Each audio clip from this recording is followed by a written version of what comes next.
Assalamualaikum warahmatullahi wabarakatuh. Apa kabar semua anak-anak ibu? Ibu harap semua dalam keadaan sehat walafiat dan selalu dalam perlindungan Allah Subhanahu wa taala. Ya anak-anak, kita akan mempelajari bab selanjutnya setelah sebelumnya kita mempelajari tentang bab komposisi dan fungsi inverse. Sekarang kita mempelajari tentang bab menentukan persamaan lingkaran. Kalian tahu lingkaran kan? Kalian tahu bentuk lingkaran seperti apa? Pastinya kalian sudah tahu karena kalian semua pernah menggambar lingkaran sebelumnya, dan seperti roda itu adalah salah satu bentuk lingkaran yang setiap hari kita bisa lihat. Oke, apa sih itu yang namanya lingkaran? Lingkaran adalah himpunan semua titik pada bidang dalam jarak tertentu yang disebut jari-jari dari suatu titik tertentu yang disebut pusat lingkaran. Ya, di dalam lingkaran itu biasanya ada yang namanya jari-jari, biasanya ada yang namanya diameter, ada yang namanya titik pusat, ada juga yang namanya juring, dan lain-lain. Pastinya kalian tidak asing dengan yang namanya lingkaran. Ya, apa sih sifat-sifat lingkaran? Sifat-sifat lingkaran itu hanya memiliki satu sisi. Simetri seputarnya dan simetri lipatnya tak terhingga. Memiliki keliling 2 πr, memiliki luas pi r kuadrat dengan pi ketetapannya 3,14 atau 22/7 ya. R sama dengan jari-jari lingkaran. Oke. Nah, selanjutnya, apa itu persamaan lingkaran? Persamaan lingkaran adalah jika dalam grafik kartesius di mana diambil suatu titik A, B berpusat dan C sebagai jarak ke semua arah dari titik tersebut, jika semua titik tersebut dihubungkan maka akan berbentuk suatu bentuk lingkaran yang memiliki persamaan dengan notasi umumnya sebagai berikut. X min A kuadrat plus Y min B kuadrat sama dengan C kuadrat. Itu adalah notasi umum dari persamaan lingkaran atau bentuk lingkaran. Lalu menentukan pusat lingkaran. Itu ada 3. Jika diketahui suatu persamaan lingkaran yang bernotasi X kuadrat plus Y kuadrat plus AX plus BY plus C sama dengan 0.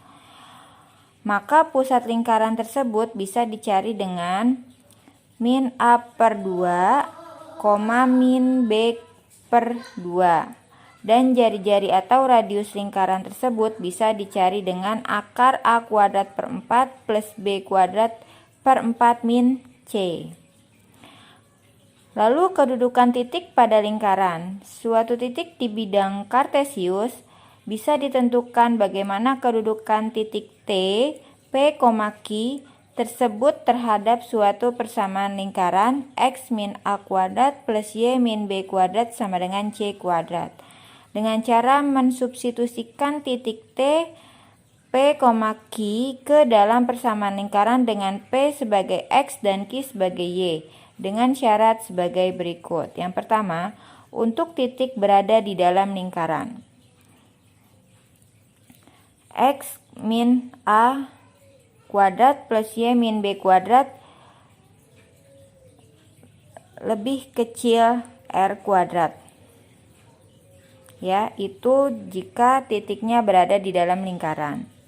Lalu jika titiknya berada di luar lingkaran, maka persamaannya X min A kuadrat plus Y min B kuadrat lebih dari R kuadrat. Itu jika titiknya berada di luar lingkaran. Lalu yang ketiga, ada yang tepat berada di lingkaran, maka persamaannya X min A kuadrat plus Y min B kuadrat sama dengan R kuadrat.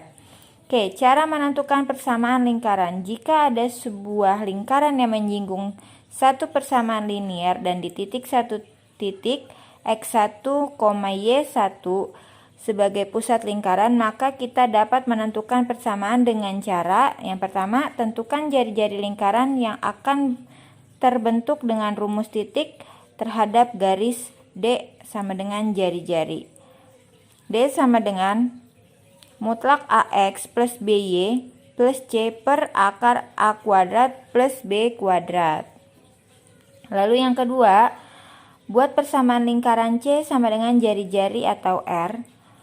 X min A kuadrat plus Y min B kuadrat sama dengan C kuadrat. Dengan A dan B adalah titik pusat lingkaran atau titik X1, Y1 dan radius R. Ya, selanjutnya di sini ada contoh soal. Tentukan jari-jari dan pusat lingkaran yang memiliki persamaan X kuadrat plus Y kuadrat plus 4X min 6Y sama dengan 12. Diketahui A-nya sama dengan 4, B-nya sama dengan min 6, C-nya sama dengan min 12. Maka pusat lingkarannya adalah min 4 per 2, 6 per 2 sama dengan min 2,3. Maka jari-jarinya akar seperempat dikali 4 kuadrat ditambah seperempat dikali 6 kuadrat plus 12 sama dengan 5. Ya, selanjutnya ada soal tugas. Di sini ada 5 soal. Silahkan kalian kerjakan baik-baik, kalian teliti soalnya dengan baik, dicermati, dikerjakan. Untuk deadline soal itu sampai tanggal 31 Januari 2021. Untuk kelas 11 MM kalian bisa kirim tugas kalian ke Bapak Haikal. Untuk 11 TKJ dan RPL kalian bisa kirim tugas kalian ke Bapak Edi. Dan untuk yang kelas 11 OTKP dan BDP kalian bisa hubungi saya Bu Oci. Ya, sekian dari saya. Semoga materinya bermanfaat dan bisa diterima dengan baik. Kurang lebihnya mohon maaf. Assalamualaikum warahmatullahi wabarakatuh.